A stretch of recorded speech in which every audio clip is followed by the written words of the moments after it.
That was beautiful, Jenna. Thank you very, very much. And choir, thank you all. Well, welcome everyone to the Alaska Center for Spiritual Living. Thank you for joining us today. It's good to see everybody here. The title of my talk today is Your Powerful Self. And I have 4 major points.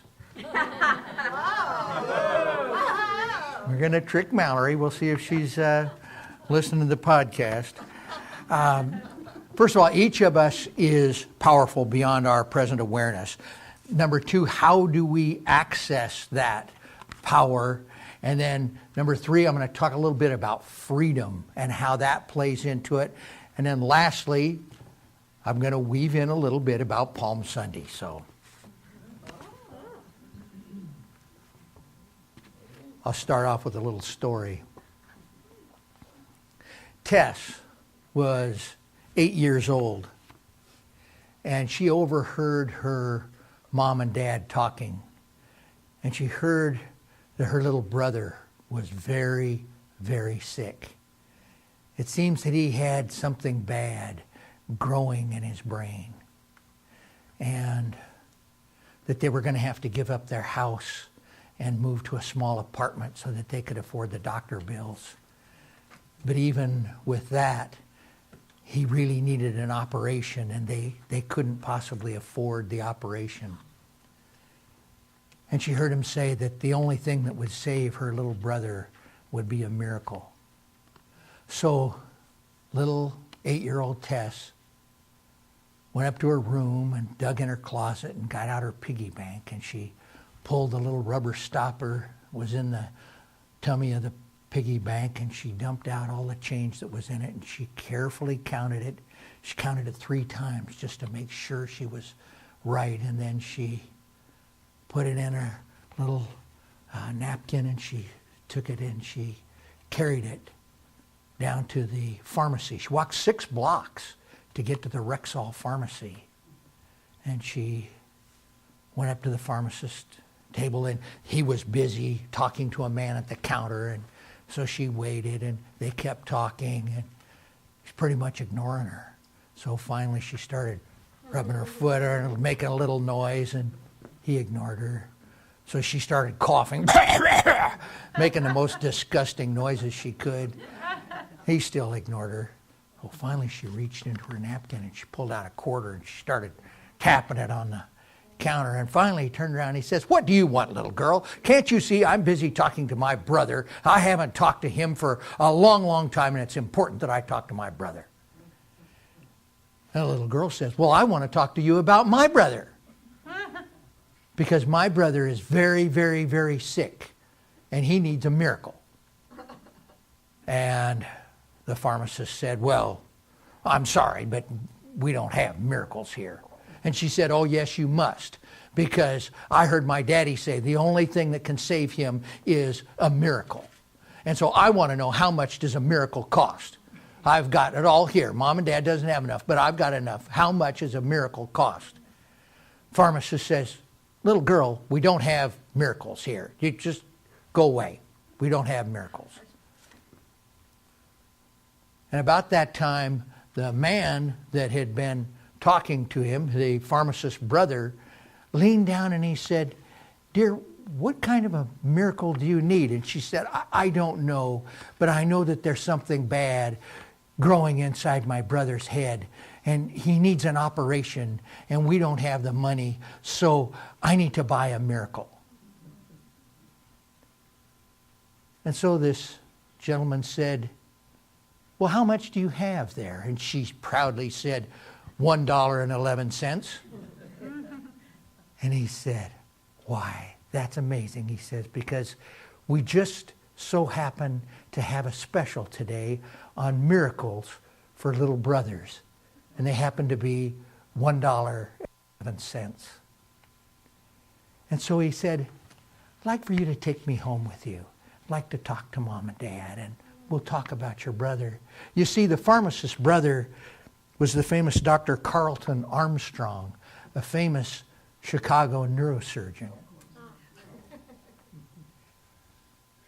And over the next few weeks, the arrangements were made, and her little brother got the surgery that saved his life.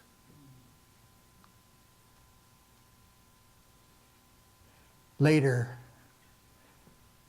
little Tess heard her parents talking once again, and her mom said, I don't know how this happened. It's a miracle. How could this, this operation, how much could it have possibly cost? But little Tess knew. $1.11.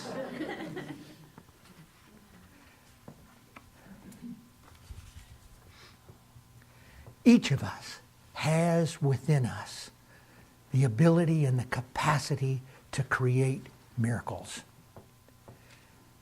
Each of us is powerful beyond our present awareness.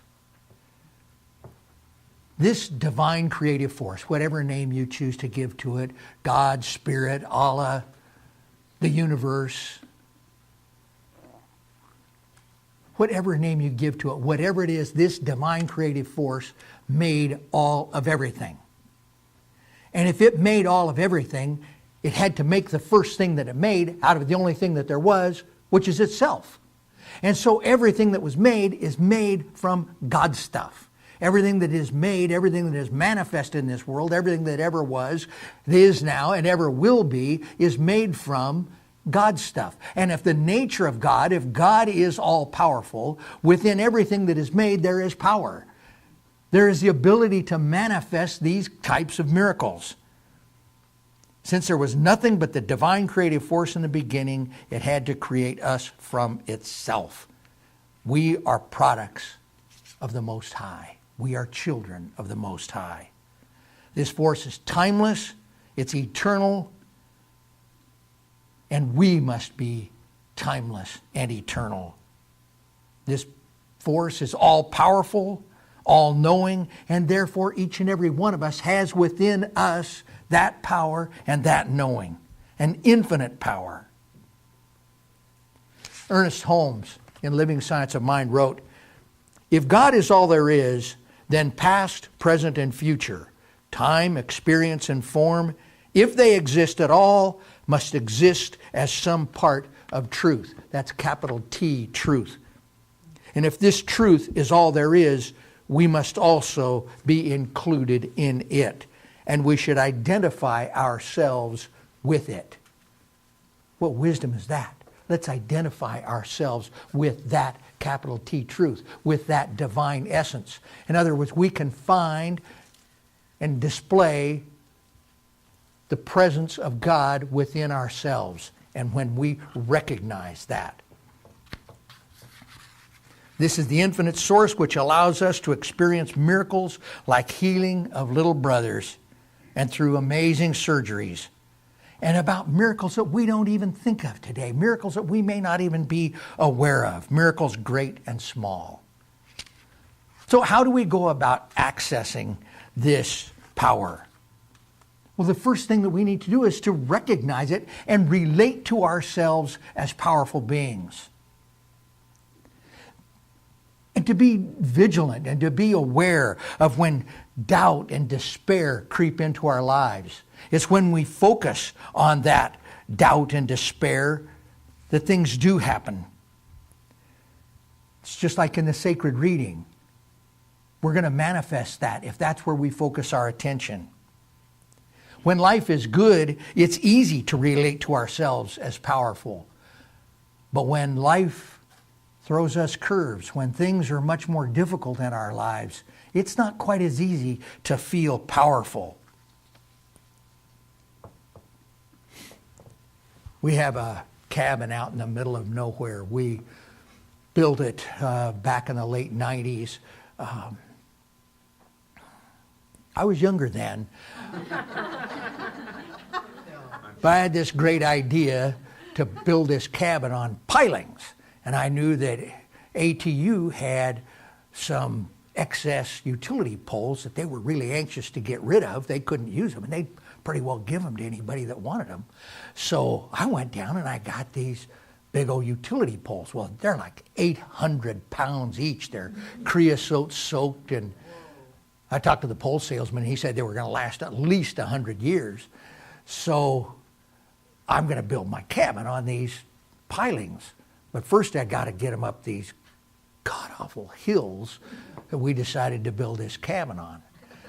And one year we got them all the way in, got them to the base of the first big hill, and we're going to get them up with snow machines. That didn't work. You couldn't get them up. They were way too heavy. And so I had to come along, and I'm inching these things up this hill, an inch at a time. But it get to the really, really steep part of the hill, I couldn't do it.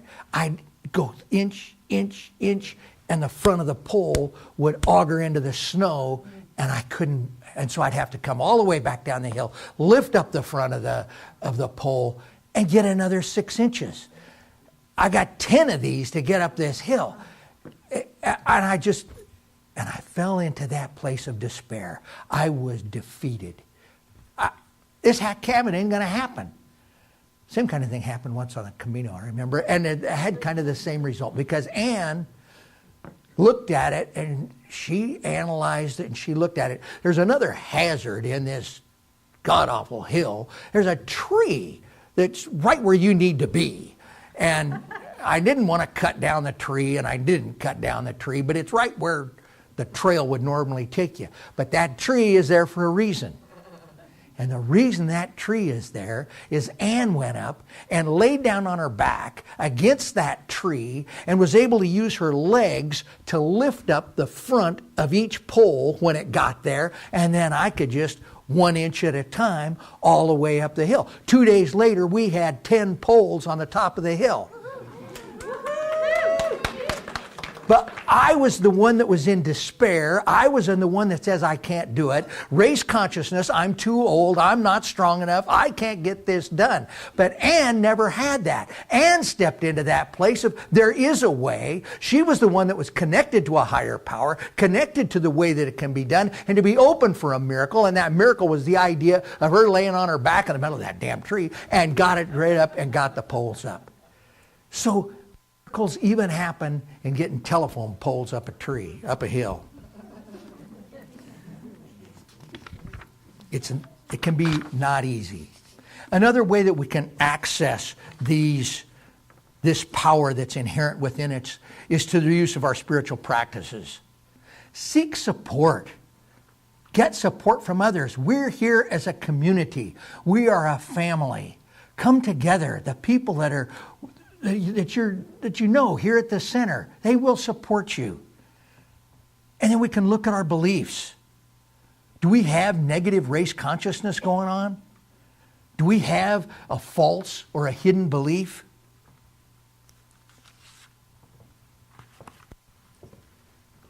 Prestigious universities across the country, like the Tisch School of Arts at New York University, are training students on the impersonal and scientific nature of the law.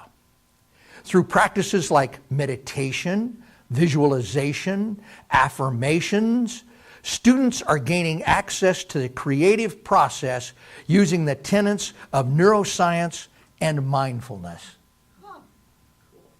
Sounds a lot to me like the science of mind. How magnificent is that universities are using our teachings to help people? We're just a little advanced. Third point, freedom. Along with all of this power that resides within, we have self-awareness. And we are constantly and continually at choice. We are free to align with Source and to allow that power, the power of Source, to flow through us, or to continue to suffer the effects of situations and circumstances. We're free to be miserable. We're free to live in lack and limitation. We're free to be miserable. But we're also free to not. Just knowing that omnipresent, omniscient, omnipotent truth, source energy, is within us, is sufficient to free us from the bondage of momentary distractions or obstacles.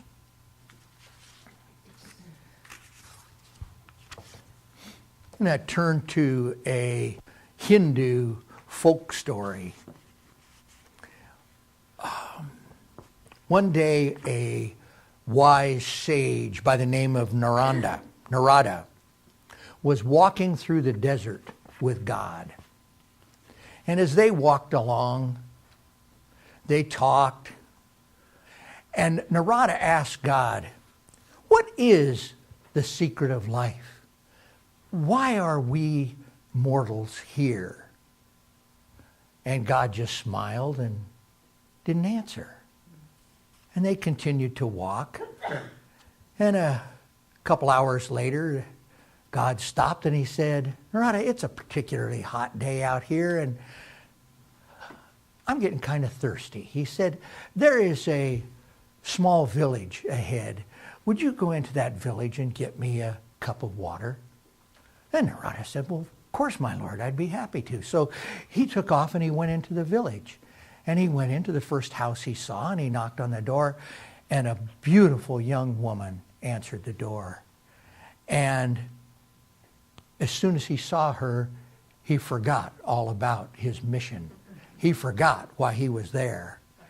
But she invited him in, and the family was so warm and hospitable. They gave him water, they gave him food. He spent the afternoon with them, and they were so welcoming and so embracing to him. They invited him to stay for dinner, and he stayed for dinner. And he said, "Oh, it's far too late to be going back out now. Why don't you stay with us?"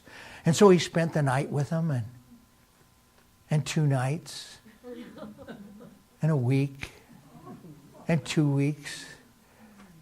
And the weeks became a month. And then he really had affections for this young girl, and he got up his courage and he asked for her hand. And the whole village rejoiced. How could it be any other way? And they were married, and he moved into her house, such a loving and supporting house. And over the years, they had 3 kids. They had 2 boys and a girl. And then her parents passed away, and he took over as being the head of the household, and he started a small store in the village, and it prospered, and it was a wonderful, wonderful life that they had. And things couldn't be much better. And then one day during the monsoons, a particularly heavy rain came, and a terrible wind came, and he grabbed his family and started to try to get to higher ground. And as he went, a big wall of water came down the river in town, and it took his eldest son and washed him away. And he was so scared for his son, he grabbed his little daughter, and he went to try and go and to get his son, and he saw his second son get washed away. And then a gust of wind hit him, and it was so strong it pulled away, and he lost hold of his daughter, and his daughter went away. And then he watched his wife too go down, and he went out to try to help his wife, and another wall of water came down and washed him down. And then nothing but darkness. Nothing but darkness. And he didn't know how much longer it was, but it was many hours, maybe even days later. He woke up and he was on a sandbar far, far, far downstream. And there was no sign of life at all. And the smell of death was in the air. And he was filled with pain and agony and sadness and loss and grief. And he laid in the sand weeping, and he didn't know what to do next. And then he heard a voice behind him, a voice that he knew so very well. And he turned around, and God was standing next to him. And God said, "Narada, where is my cup of water?" And the stream disappeared. And there he was standing next to God out in the open desert again. And God said, "I've been waiting for long moments for my water." And Narada fell to his knees. And he said, "Oh, forgive me, Father. Forgive me, God. For I forgot. I totally forgot." And God looked at him and smiled. And he said, "Now you know the secret of life. Now you know why you were here. The way I interpret that folk tale is that it is that awareness of God in our lives that is why we're here. That we are here for that connection to our higher power, our connection to God. And it is our only job is to remember that connection.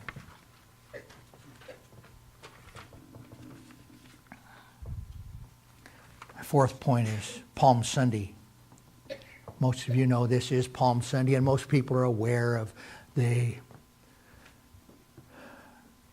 version of Palm Sunday. Next week, I'm going to talk a lot more about Easter and the week of celebration of Christianity, the Holy Week of the end of the life of Jesus. But I'm going to focus on the book of Mark. Cliff Notes version was on Palm Sunday, that Jesus entered Jerusalem after traveling through Galilee and Judea performing miracles, was on Palm Sunday that he entered. And as Jesus entered, came near to Jerusalem, he sent his disciples to go into town, and he told them that they would find a colt, and it was a young donkey tied near a doorway, and they were to get that donkey and bring it back. And if anybody stopped him, he told them it's for God, and we're going to bring it right back. And that's exactly what happened. They went into town. There was the donkey tied by the door. They untied it. People said, "What are you doing? Why are you taking this colt?" And they said, "It's for my Lord, but we're going to use it for a little bit, and it's all cool, and I'm going to bring it right back." And it was all cool, and he took the donkey, and he got it, and Jesus got on this little tiny, humble donkey and came into town. And the people fell before Jesus, and they threw their coats down for the donkey to walk on, and they laid down the branches and the trees and the leaves to make it soft to walk into town. And so on coming from the east into Jerusalem at this time, we have this very humble man teaching a message of peace, of love, and a connection to God. What we don't hear about in many of the scriptures, or what we have forgotten, is that meanwhile, on the west end of Jerusalem, there was another big parade going on. Pontius Pilate was bringing in the Roman garrisons, and we had soldiers with leather helmets and swords and shields and all the armaments of war, and they had a giant military parade coming into town on the other side. And for me, the meaning of that is that the Hebrew people had a choice between them. They could attend the big military parade, or they could go and greet this humble man that was riding a young donkey into town. And they chose that had a connection to a higher power. We stand a lot to learn, I think, from the Hebrew people. A lot more next week. Conclusion, what I want everybody to take away today is that when we stay in that place of awareness of the presence of God within ourselves, we become more powerful. Powerful enough to create miracles, large and small. Powerful enough to create operations and to get telephone poles up a hill. And so it is with that awareness of the presence of God that is within each and every one of us that I ask my colleagues, the practitioners, to join me in holding our congregation in love and light, and just simply knowing that that divine presence is within each and every one of us at every moment. And when we fall out of that awareness, we are here as a community to support one another in knowing that truth. That we are all beloved children of the Most High. And that all of the effects, all of the things that we experience in this earthly plane, in this world in which we live, are only that. They are only effects. That behind each of those is a magnificent spiritual truth.